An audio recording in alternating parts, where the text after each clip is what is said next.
Interview with Johnny Marr of the Smiths. Let me start in the very beginning of your life. What's the birthday? When were you born? Halloween, 31st of October, 1963. The bleak winter in England here.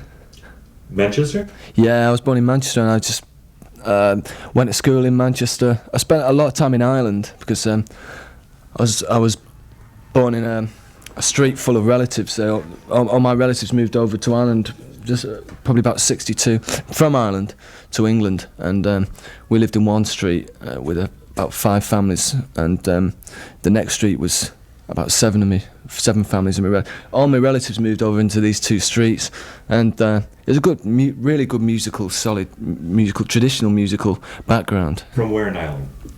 From Southern Ireland, Kildare, and that really got me into playing straight off. There was always guitars and accordions and stuff. I come from the traditional, very musical Irish background. Very, my folks. Couple of fiddlers. Yeah, oh yeah, well, accordions and harmonicas and stuff mainly. But my folks, they're country promoters. They put bands on in England, and which is an interesting pastime of theirs. So there was always music around the house quite a lot. They're really big country fans. So they turned me on to a lot of stuff. And I spent quite a lot of time in Ireland, sort of 4 months of the year, every year, over there with relatives. Did your dad have another job other than promoting? Or? Yeah, he did, yeah. He's what does he do? He digs holes in roads, my old fella. And which is probably why he needed something else to do. And all my relatives did the same. Well, they came over from Ireland and from working in fields and started as labourers, and still do to this day. They really love the outdoor life. All those cats. So, but it's really, really strong musical background. They're all real music freaks. Evidently, your family hasn't been hit by the lack of work in the UK. I mean, they have found work. Yeah. Do you see the situation as bleak as everyone else sees it? I do see it, yeah, I definitely see it. It didn't actually apply to me, and I think my generation of school kids, maybe, and a few kids a few years older than me, they're the kids who've been hit by it most. I mean, there are a lot of families who are completely devastated, and I know this has been really well documented in the US, but it is literally as bleak as people imagine it to be, and it's more so than the official figures suggest as well. I mean, it's always been around the 3 million mark, when really it's more likely to be 4.5 million, and in a country so small, that's absolutely really, really devastating, and it's changed a lot of British society. It really has. The last 10 years in Britain, the social attitudes have changed remarkably. Well, as you know now, we've got there's the election for government, and it's no contest who's going to win, and that's just simply because of apathy from the voters, but there's no one who can stand for working people in England anymore. It's a real mess. It's a conservative dream in England. The rich get richer and the poor get poorer. Yeah. And it's a real cliche, but it's a cliche because it's true. Yes, all cliches have a basis in fact, and this one is as hard home as you can possibly get. Yeah. When you started listening, how did the music come in other than the family? Did it come in through the beat? Did it come in through records? How? Yeah, it came in through records because when my parents are young, my mother was 17 when I was born, and father was like 20, and so they always bought records, but not the kind of 60s records you expect. They didn't go so heavily on the Stones or the Beatles. The first record I can really remember vividly being played by my mother was Walk Right Back by the Everlys, which by then had actually been out a few years, but I remember it really well. I really listened to it a lot, and Jim Reeves, all that kind of stuff, a lot of bad country in those days I remember hearing. Hank Lachlan, Hank Williams, Chet Atkins, my old fellow was very, very into. Let me get to guitar. Since you mentioned Chet Atkins, let me get to who were the people that you could not ignore on guitar, that were a master of that instrument and inspired you? I have to say Keith Richard, because and I know his influence is, again, well documented, and it's a massive influence on everybody, because being born in 63, I'm fairly typical of the now generation of musicians, certainly coming out of England, and when I was old enough to start buying records seriously, start buying the odd, say, single a week, if it wasn't for people like Mark Bolan and Roxy Music and David Bowie, then kids of my generation would have been completely screwed, because if you're 11, you know, you're not likely to get into Little Feat and all the progressive stuff that was happening at the time. And as a consequence, we worked with, well, John Porter, who's the only other producer we've worked with. He was a very strong influence on me personally, and well, we're very close friends. He really crafted a lot of the records that I started buying, the Sparks singles, and a lot of the stuff on the Island records, which he regarded at the time as being some way to make bread. And he doesn't understand the fascination and obsession with Sparks and Roxy Music and those early Island singles, you know, with the great intros and great outros and things that happen in the middle with sound effects, and suddenly you'd hear a cut. Well, like the intro to Love Is the Drug, for instance, where that's all John, you know, where Brian Ferry gets in the car and you hear the door close and he lights up the cigarette. Just for someone at 11, in '74, those records were absolutely essential, because the only other things around were Bay City Rollers and or really, really kind of nasty groups. Because, as I say, one wasn't inclined to go and search out the old Motown catalogue at that time. That came a few years later. Sure. Well, you evolved as a musician playing, so you evolved as a person. Yeah, first. Totally, yeah. Around music, I've got to say, my whole personality, my life up until I actually sort of did something seriously with the band, i.e. the Smiths, was completely evolved around lyrics and records I heard. When you had to lay down coin, when it wasn't your parents' promotion, that you had the concert that you were going to, what was the first concert you ever attended? The Faces, and that was a real buzz. That was a real buzz. The first real gig, and so inevitably Ronnie Wood and Rod Stewart became really big influences on me. But because I was so serious a musician, this is something that I try and relate to much younger kids who maybe are into us or me or whatever. The one thing which influenced me a lot, which Richards was really, really good for, was that I got into first-hand influence, i.e. I checked out Bo Diddley myself first-hand. One thing which was very, very, very odd is that I seem to be responsible and help a lot in the resurgence of traditional guitar sort of values. Bo Diddley's a great example, but for a kid in England in 1975, the first time I ever heard a strong Bo Diddley beat was Hamilton Bohannon, and you know, and I was obsessed with Disco Stomp by Hamilton Bohannon. I thought, what's this? And some older kid or someone or other was, because I always hung out with older guitar players, they told me, oh, that's Bo Diddley, you know. So I checked out Bo Diddley. Same with the Stones. I was very, very hung up on the Stones and Ronnie Wood and the Faces and the English guitar players who were reproducing in a very overstated fashion American black music.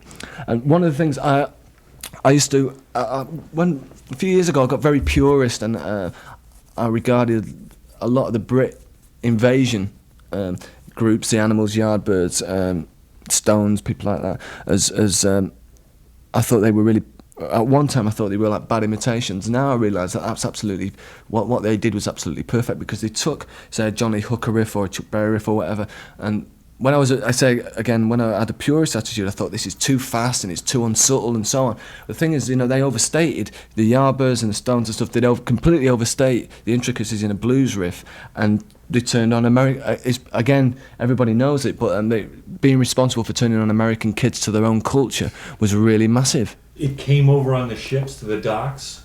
The bootleg albums, yeah. They ate it up like it was breakfast cereal, yeah. And remanufactured it, and then gave it back to the Americans, and as a consequence created what, as you know, rock and roll culture.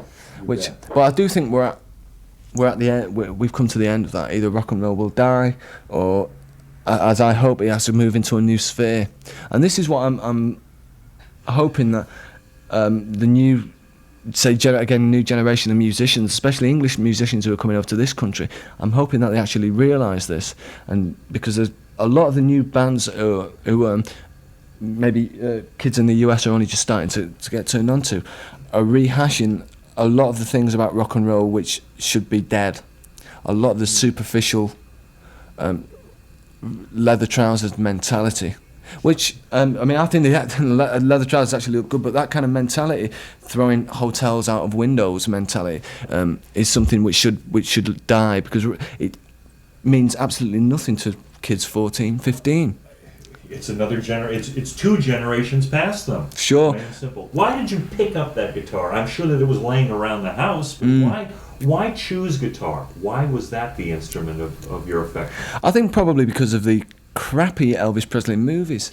I mean, that was one of the very first introductions to rock and roll, was bad, terribly bad Elvis Presley movies. Beatles movies were shown quite a lot. Help and Hard Day's Night was shown during the mid to later part of the 60s. Beatle cartoons, and that was my only access, that and radio, which was always very, very, very dull in England until recently. It still is very dull daytime wise, but over the last few years there's been great strides made there, so I know it's easier for kids now to hear more maybe unaccessible and commercial music. Nighttime radio has really made massive strides in England. But there were the alternatives. There were Radio Caroline and there was Radio Luxembourg. Yeah, again though, but my generation of people, musicians, were completely caught in the middle of two fences. We're much too young to be influenced by the things that our older musicians were influenced by, or older buyers like Radio Caroline, Radio Luxembourg. By then they were on the way out, and we're a product of a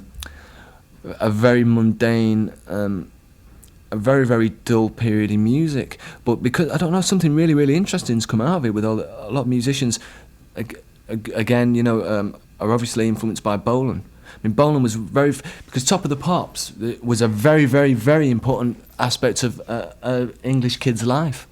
And because it's so small, and it's, again with the radio, everybody listens to the one thing, everybody sees the one thing, and it was just a parade of nondescript idiots. And the ones that were actually good, I was too young to actually appreciate. Maybe Free do an appearance, or Bad Company and stuff like that. But that was for older guys. But it didn't take me long to get into that. As soon as I started buying records, I started falling in with friends who were older. From then on, the ball just rolled for me, and and then when punk came along, which is another thing, because I actually sort of this generation where punk groups, say I was 14 when punk came around. See, then I was starting to get into serious craft. I put down punk a lot because I was, not so much now, but when I was first started to be interviewed, people kind of just expected me to go along with this pledge allegiance to the punk rock movement. I mean, I just didn't really appreciate it. At the time when it happened, I was heavily into Richard Thompson, Fairport Convention, and Bert Jansch's, so I do kick against it. But the really important things that applied to me were the people like Tom Verlaine, who's influenced a lot of what's come after him in England. All of the people that you mentioned, including people like Simon and Garfunkel, terribly melodic individuals, and I mean you can see that in Dream Academy, in The Cult with the Doors. Yeah. You can see all of that acoustics coming out. Yeah. I mean, it's just screaming to come out, and it's coming out. Yeah. And it's brilliant. Well, this is why I'm saying that this is the good things, the good influence that comes out of that period. Unfortunately, there are a lot of bands who are holding up the flag for sex and drugs and rock and roll, which is all very well as long as it's not taken too seriously, because that is the way that's the final nail in the coffin, the way that it's got to move on. Which is dinosaur mentality. Exactly, and it's very, very, very superficial. What did you study in school? What did you go A levels? Did you do? No, well, the school I went to, which is where I met our bass player Andy, was a very tight-lipped Catholic grammar school, which was turned on its head within about 2 years. Because I went there, it was a very traditional school. All the teachers wore mortarboards, all the teachers wore gowns. It was very, very heavy. And you go there and you're expected, I mean, it was a great school on paper, everybody, it's this kind of school that parents wanted the kids to go to, because you go there and it was like a conveyor belt. You come out with 9 O-levels, and that was something that was hammered down our throats. But by year 3, there was a massive turnaround in the British education system when everything was scrapped and it went comprehensive. And all the kids that I went to primary school with who didn't make it through the exams, they all ended up at our school, which was great because it turned this whole pompous, crappy educational mentality on its head. So the school I went to was very uptight, thankfully very, very grounded in music. Very grounded in music, and the subjects that I did, I was very good at English, predictably very good at art, and music, and all the other kind of the things that kids hate. I hated, and by the fourth year, I was regarded. School was a good arena for me because, as with the rest outside school as well, I was regarded as extremely arrogant musician, and I walked around all day with a guitar case and I played guitar all the time. And it's odd to think that if I wouldn't have, I don't say be successful because that actually doesn't really mean too much, but if I wouldn't have actually made records, I don't know, I would have had egg on my face good style, because my whole personality was I'm in a band, this band and that band, and I was always forever forming groups. So by year 4 in school, I'd been kicked out a couple of times. I went to live with I lived with a bass player, which was very good. Well, that was actually by year 3. When I was in the 3rd year, I moved out of home and moved in with Andy, the bass player. Have you ever done a non-musical job? No, I've never done a job. I left school and I actually worked, and it was a job of sorts, but I worked for friends who ran clothes shops, and it was never a job because my job as such was to make tapes and to bring in other young people who were sort of quote hip, and that's all I did. I left school and I bummed around for a year, and then a couple of friends of mine who ran clothes shops, much older, who I got to know because of music, always inevitably offered me jobs. And the second shop I worked in, by this time I'd started the group, and the guy who was supposed to be my boss paid for our record to be made and paid for all my clothes and bought the van for the group and bought all our equipment. And so I've always been really, really fortunate because the people I've fallen in with have been lived their lives around music and music culture. Wonderful. But did you actually sell clothing? No. No? No. Just made the tapes for... One thing I did actually in my year for bumming around was, I used to just stand there trying to look cool, and the one thing I did, which can be surmised as a job, was that when I left school, I went down to London and stayed in London for a while, and all the stuff that people couldn't get in Manchester, I borrowed a load of money, and I bought a whole load of clothes and sold it to one shop, and then from then on the ball started rolling, and I did that for a few months, just buying clothes wholesale and selling them up in Manchester. Let's take it one step at a time. First band, what was it called? Johnny Marr. My first group was actually called Johnny Marr. I couldn't play a chord. Yeah, I was very, very hung up on the guitarist having his own group, yeah. Where did it go from there? I played in school hall. It went, actually, it actually evolved into the Smiths at the end, because it was always around, I'd form a group with that, I form a group, I'd get some new direction, I'd get turned on to some new records, I'd spend a couple of months in my bedroom trying to write parodies of these songs, and then I'd say to Andy, okay, this is our direction. 1 minute it was CSNY, the next minute it was Patti Smith Group. And see, did you give the groups names? Never, because we never. I tell you why, because we never had a singer. The groups never had names. We always played in school, and we played in sort of youth clubs, and we always do 3 numbers because that's all that anybody knew the words to. You can't do too many. You can only do so many covers, you know. What was the worst gig? The worst gig along the way. You might as well have put up chicken wires so the beer bottles wouldn't strike you dead on stage. No, I mean we were so young. And I was always. They say leader of the group, former of the group, but I never wanted to get into standing up there in the middle of the group with a microphone and singing my words. I never wanted to get into that. But the very first gig I played was actually, and it was my first group performance in front of an audience. It was on, say, Silver Jubilee Day, which was in, I think it was 76, and when I was 13, and we did. What was the song? We did Bring It On Home to Me, which we knew from Rod Stewart, which was a Sam Cooke song with Lou Rawls on backing vocals. And we got halfway through that number, and the singer, I mean, he was only 13. The singer, he thought, because he was so hung up on the faces, he thought, right, well, we get really drunk and we go out there, and as I say, you know, he's 13, the guy can't hold a wine gum, so he drank about 2 pints of beer, and he went out there, and we were on this float, and there's all these, you know, the parents and everybody out there, and he got halfway through Bring It On Home to Me and just threw up all over the place. So we just carried him off, and that was my first experience with rock and roll doom. Very first gig, I got halfway through one song and the singer just threw up. So So I always was very guarded of the tricks of rock and roll. Your parents were obviously very, very supportive. No, not at all. Seriously. Seriously, not. My mother was, but I mean, I left. When I say I lived with Andy when I was 13, I mean I lived with Andy. I left home, and that was very difficult for them because I wasn't. I mean, looking at it now, it's one of the things I'm sure everybody can relate to. You get older and you get to understand your parents as people. But very, very weird. It's like there's a quote. You know, I had a difficult childhood because my parents understood me. I mean, that was exactly right. I had a great childhood because I gave them so much help, because they were the perfect authoritarian figures for me to kick against. I mean, I was so hung up about kicking against authority. You know, I'm so full of being a teenager, and being young, and the whole pretense of to be young was it. And they were very, very easy target for me to retaliate against, because they weren't supportive, because they didn't quite understand what was going to happen. Because for their mentality, which I can see why, that, you know, they always used to tell me that they were always supportive in that they always bought me, you know, they bought me my guitars and they let me rehearse. But then when it got to a serious stage, they inevitably got worried, because I was very, very serious. I always played with musicians who were older than me. After my very first group, from then on, and that included someone who was a lot older than me, they were always very worried, because I was hanging out with people who were obsessed by music. You know, they didn't, the image, you know, and staying out and got gigs. I mean, I was just plainly, for them, but plainly anyway, I was too young to do it, but I did it anyway.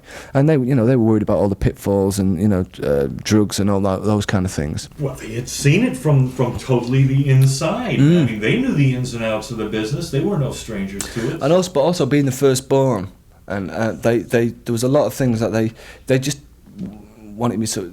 They could see disaster looming, and they also, I mean, the thing they were worried about, and the thing that they now actually give me credit for, is not that.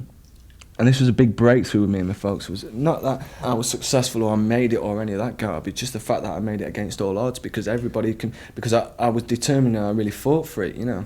I mean, I'll say I made it, I don't mean that in a really kind of corny way, because it means nothing to me, but I've got the chance to make records. Yes, you're not talking about it in a materialistic No, because sense. because you know, no one makes it in a material. Well, it depends. If you're looking for it and you get it, then maybe you can regard yourself as making it, but I don't really look, I've never looked for it. When you met Andy at 13 years old, well, probably early. Early, yeah, probably 11.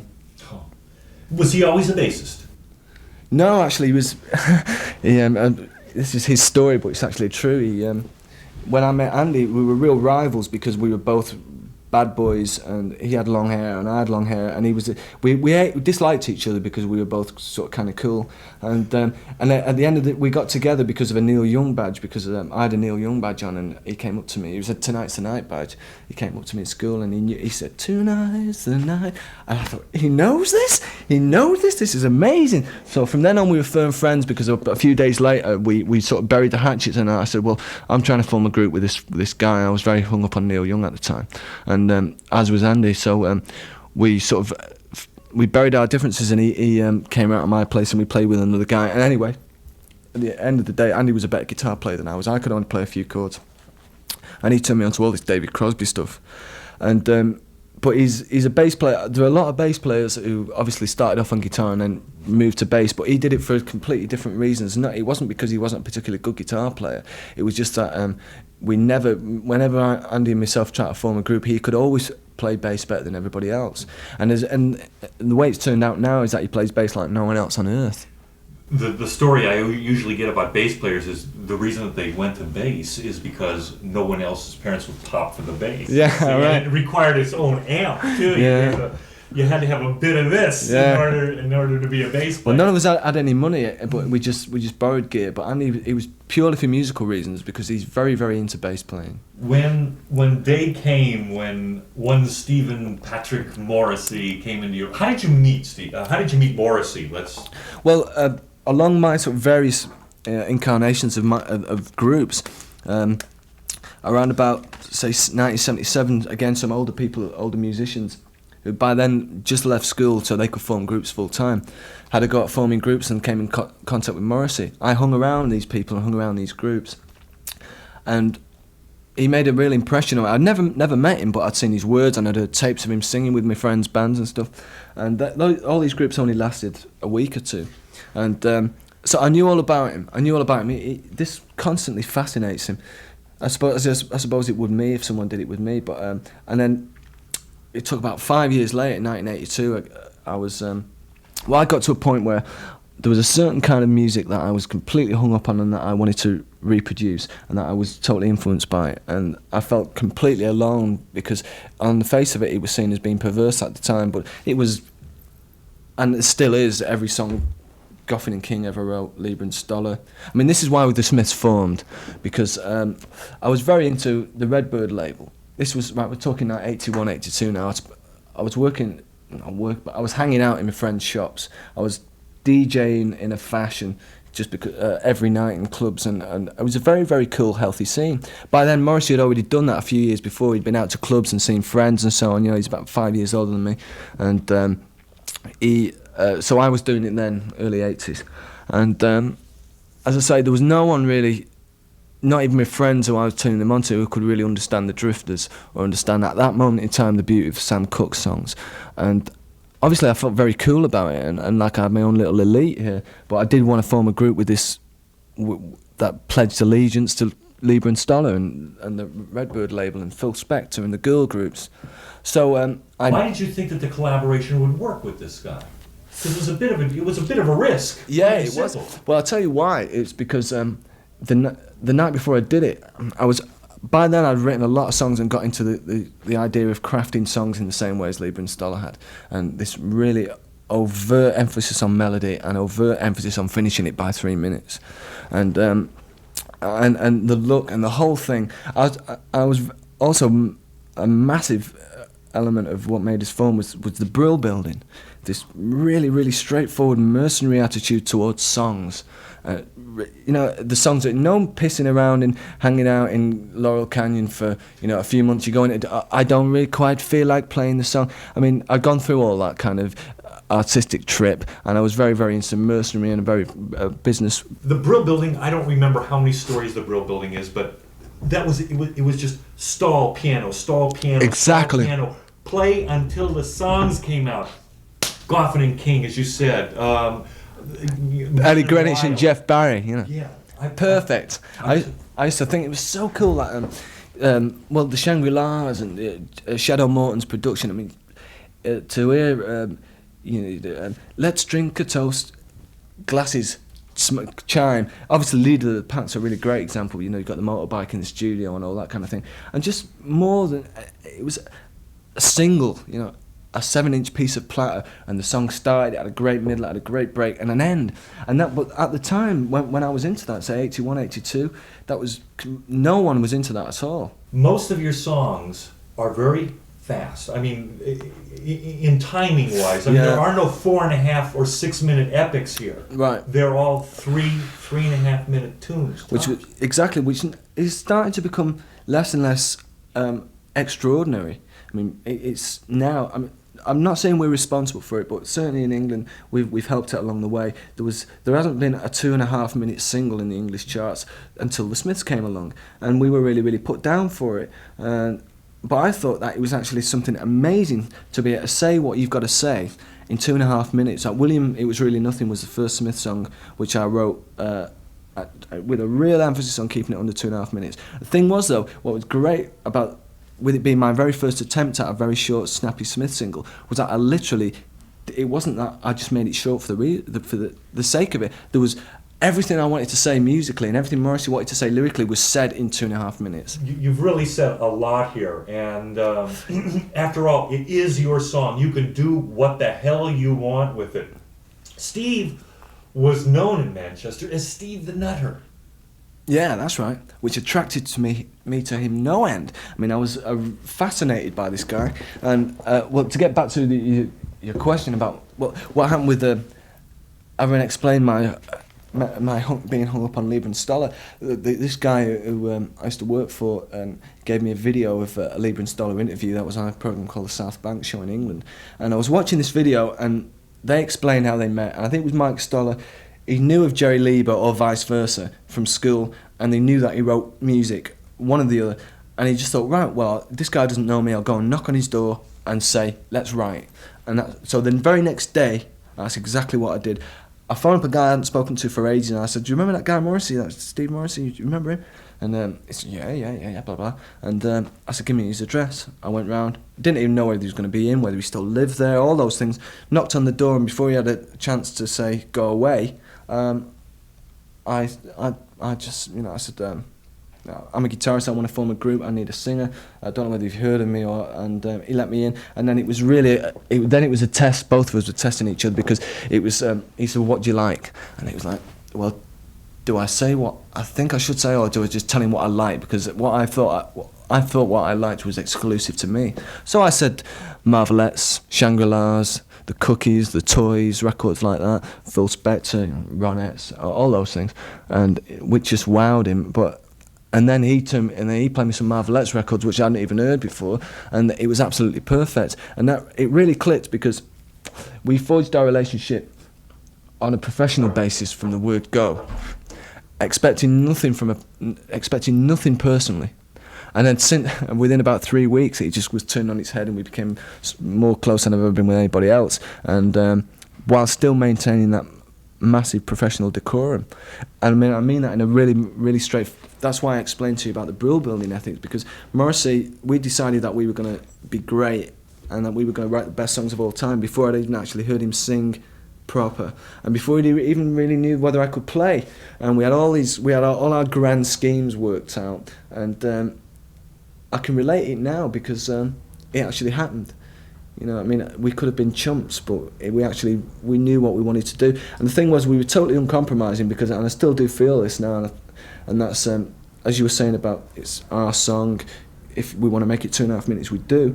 The thing is that people, certainly when they get a sniff of fame, they start to worry about conventions and the norm and so on. And when all the way down the line, we weren't really we thought we'd be massive, and we had all these grand schemes, but we were accepting that we wouldn't be accessible, and that people wouldn't understand us, and all these things.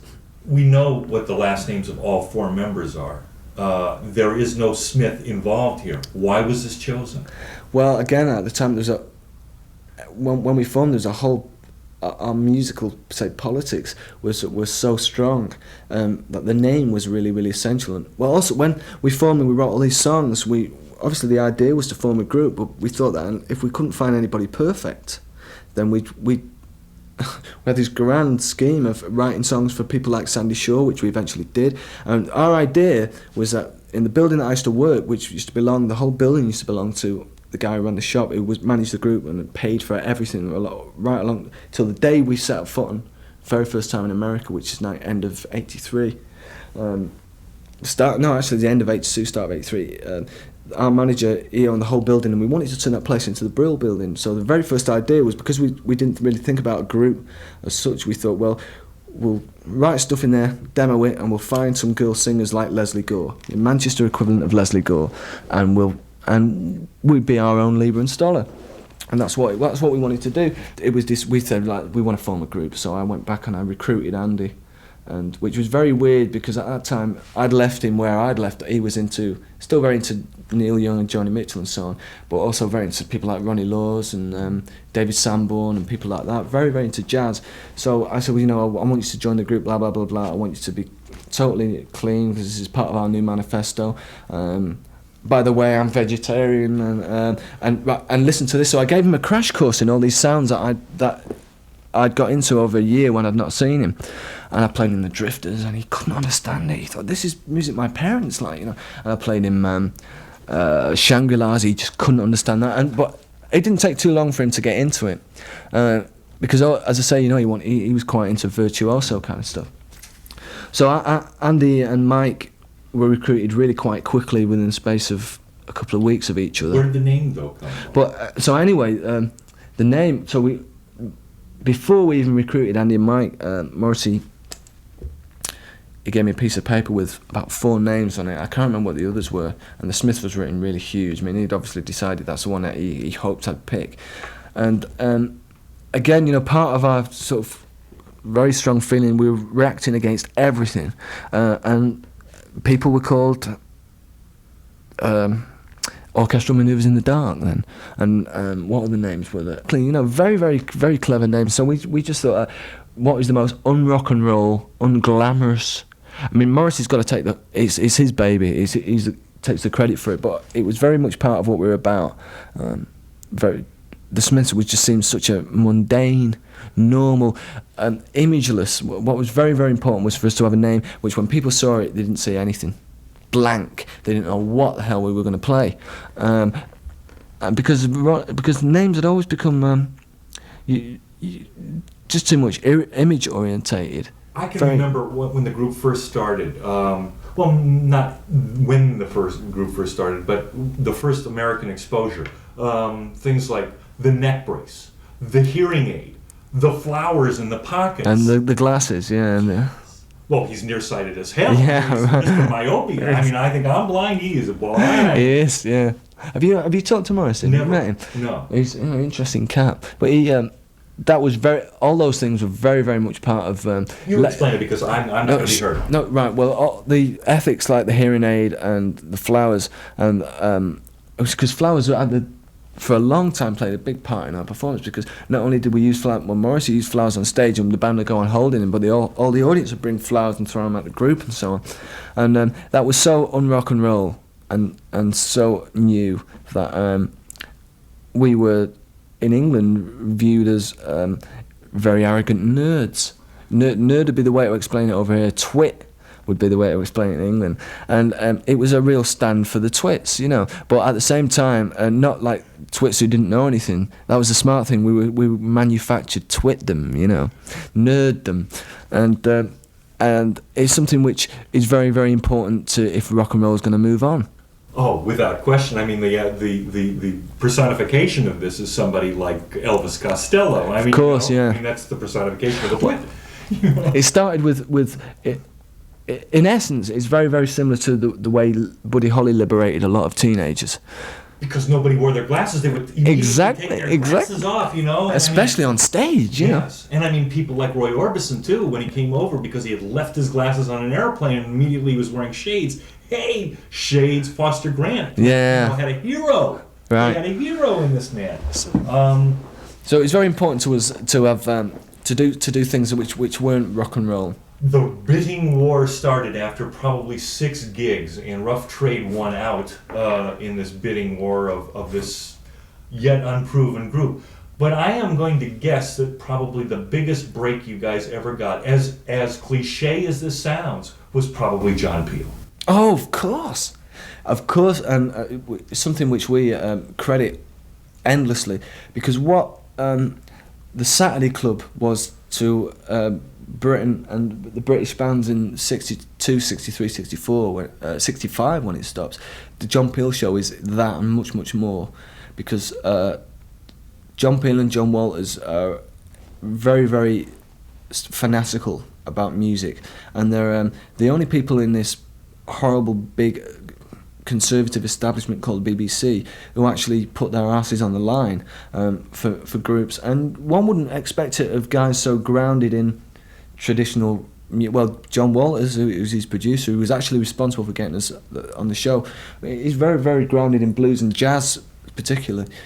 And to give those guys credit, they really knew they knew something new and important when they heard it. It was a big break for us. Hand in Glove, which we didn't get for a long time over here, was the first single. Yeah.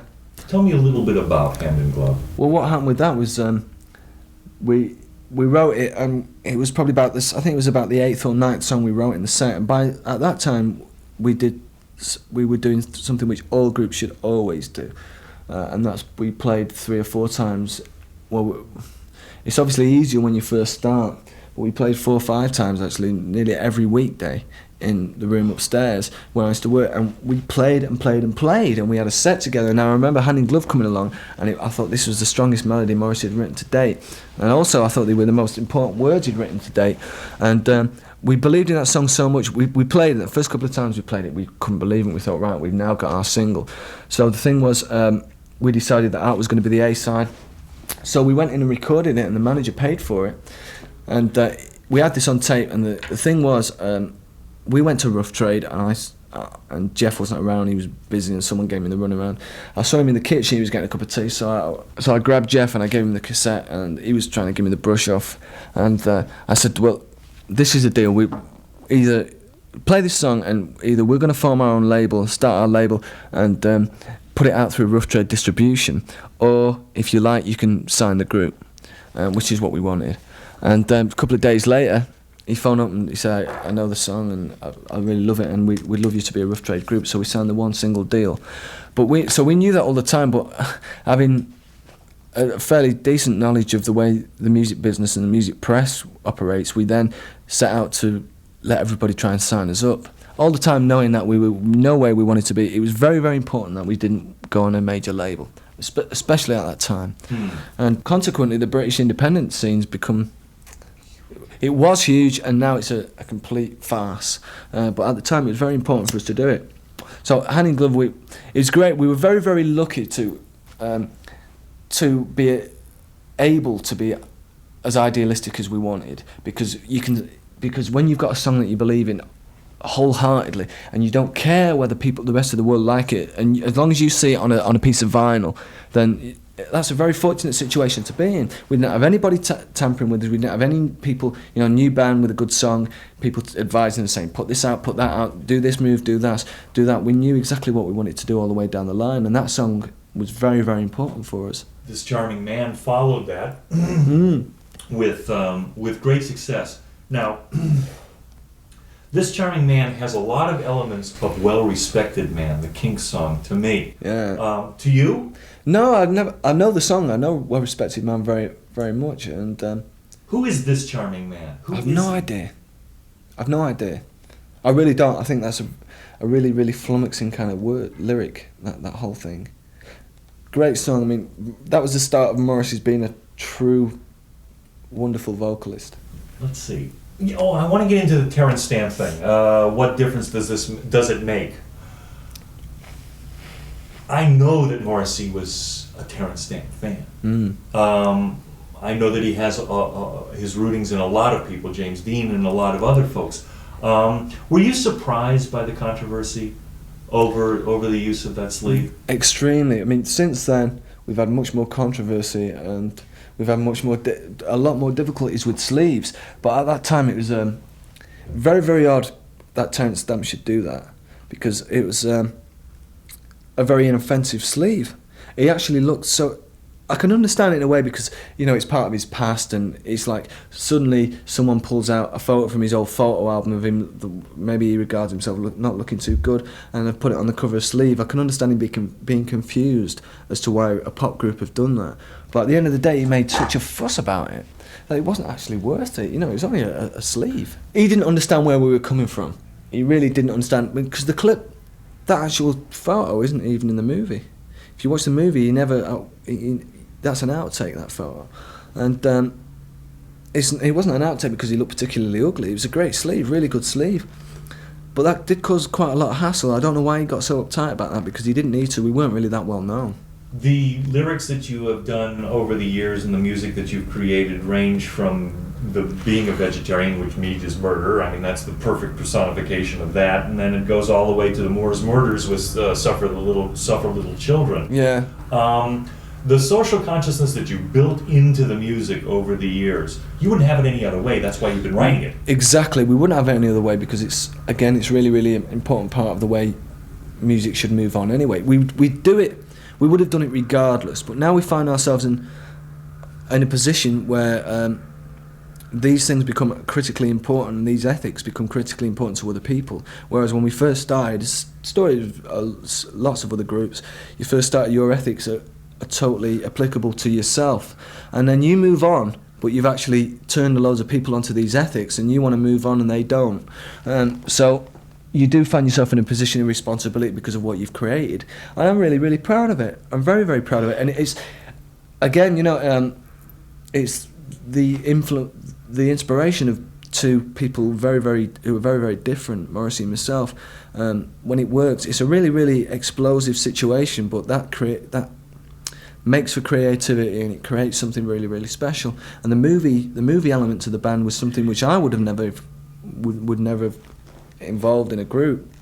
It just wouldn't have occurred to me. I wasn't a huge British movie fan. I was more a fan of American movies. But it's something now which is is crucial, and that kind of thing, that outside rock and roll theme, is very crucial if rock and roll is going to grow up. The perfect title, because I mean, over here we say how high is up, you know, you say jump and we say how high, and you said how soon is now. Yeah, it's a great phrase. How soon is now is a great phrase, because it's just obviously I want it now. How fast can you do it, you know? And that was a really important song for us. A very important song for us. Important song for me because it was, as I said earlier, there was a position that I'm in where I have a very strong inspiration. I have two very strong influences pulling at me both ways, and one is as a guitar player, full stop, and the other is a writer. And How Soon Is Now satisfied both elements of that perfectly for me, while still giving something to Morrissey which he could really work on and add his 50%.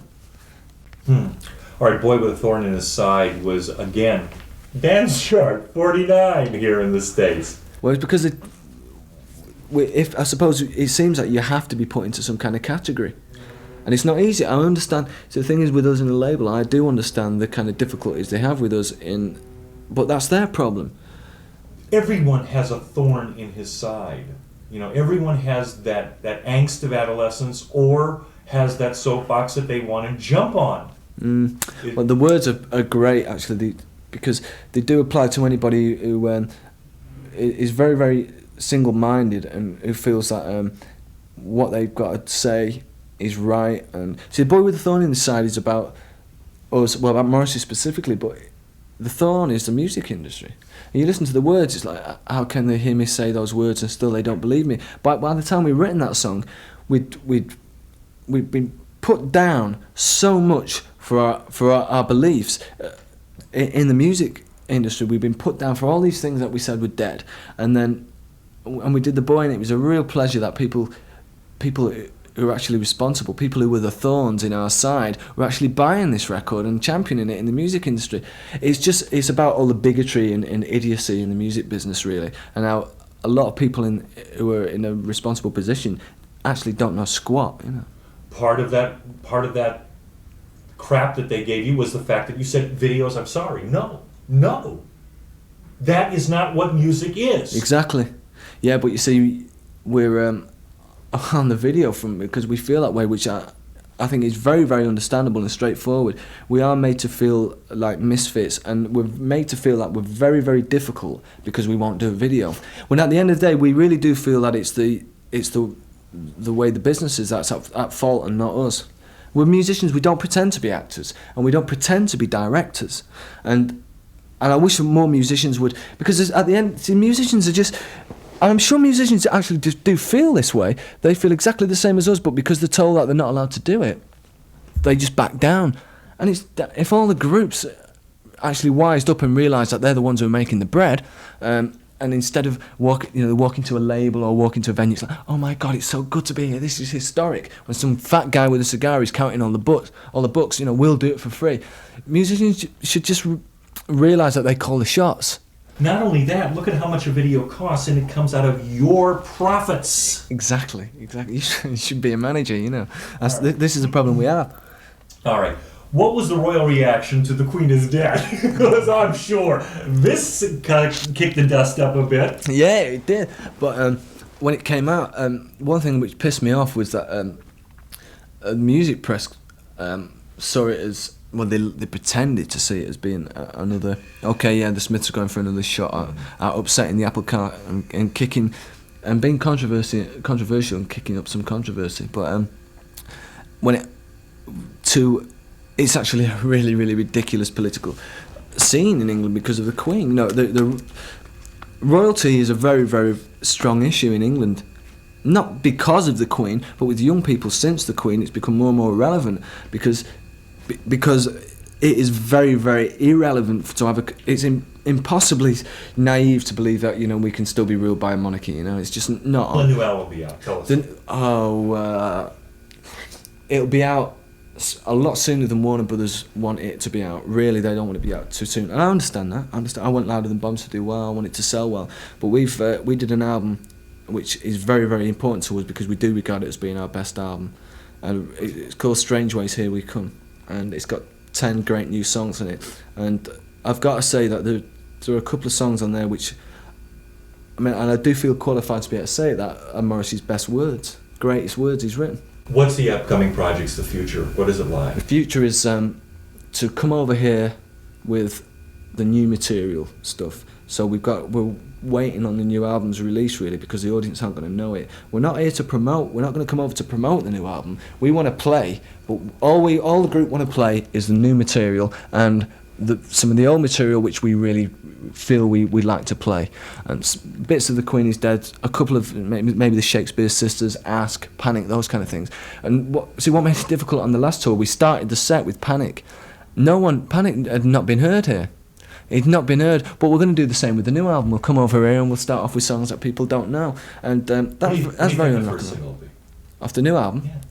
Off Louder Than Bombs? No, the new album. It'd be a song called Stop Me If You Think You've Heard This One Before. Which right on! Morrissey, yeah. The oldest comedy line in the world, yeah, right? Exactly. He's brilliant, he's marvellous. You know, I miss him. I haven't seen him for a week. I really miss him.